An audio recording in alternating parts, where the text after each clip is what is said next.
सरगोशियां करती हुई परछाई। महरीन एक आम जिंदगी गुजारने वाली अकेली औरत थी जो एक पुराने फ्लैट में रहती थी। वो दिन भर अपने काम में मसरूफ रहती थी और शाम को थक कर घर लौट आती थी। मगर पिछले कुछ दिनों से उससे कुछ ऐसा अजीब महसूस होने लगा था।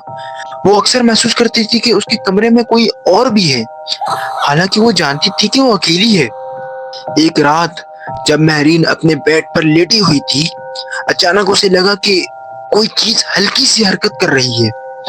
उसने आंखें खोलकर देखा तो बेड के कोने में एक परछाई सी दिखाई दी। वो हल्की सरगोशियों में कुछ कह रही थी। महरीन ने चौंक कर लाइट जला दी, लेकिन कमरे में कुछ भी ना था।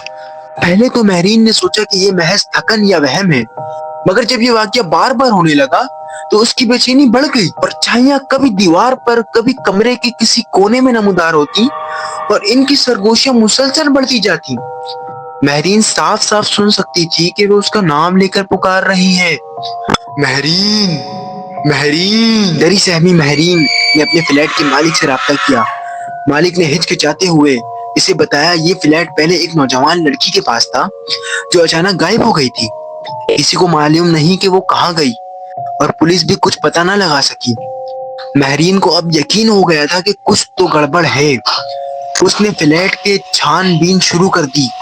एक दिन सफाई करते हुए उसे कमरे के कोने में एक पुरानी डायरी मिली।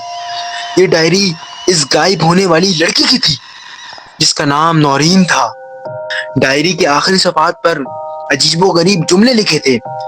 मुझे बचाओ, ये परछाई मुझे खा रही है, वो मुझे ले जा रही है, कोई सुन रहा है। ये पढ़कर महरीन की रीढ़ की हड्डी में खौफ की लहर दौड़ गई। इसी रात महरीन को परछाई दोबारा नजर आती है, लेकिन इस बार वो दीवार से अलग होकर आहिस्ता आहिस्ता इसकी तरफ बढ़ने लगी। महरीन ने साख्त होकर देखा और परछाई ने उसके करीब आकर सरगोशी की। नौरीन चली गई है, अब तुम्हारी बारी है। महरीन ने चीख कर लाइट जलाई, लेकिन परछाई अब भी मौजूद थी। वो किसी इंसानी शक्ल में ढलने लगी और महरीन को ऐसा महसूस हुआ कि उसका जिस्म हरकत नहीं कर रहा। परछाई ने महरीन को अपने लपेट में लेना शुरू कर दिया और इसी लम्हे महरीन को नौरीन की डायरी के अल्फाज याद आए।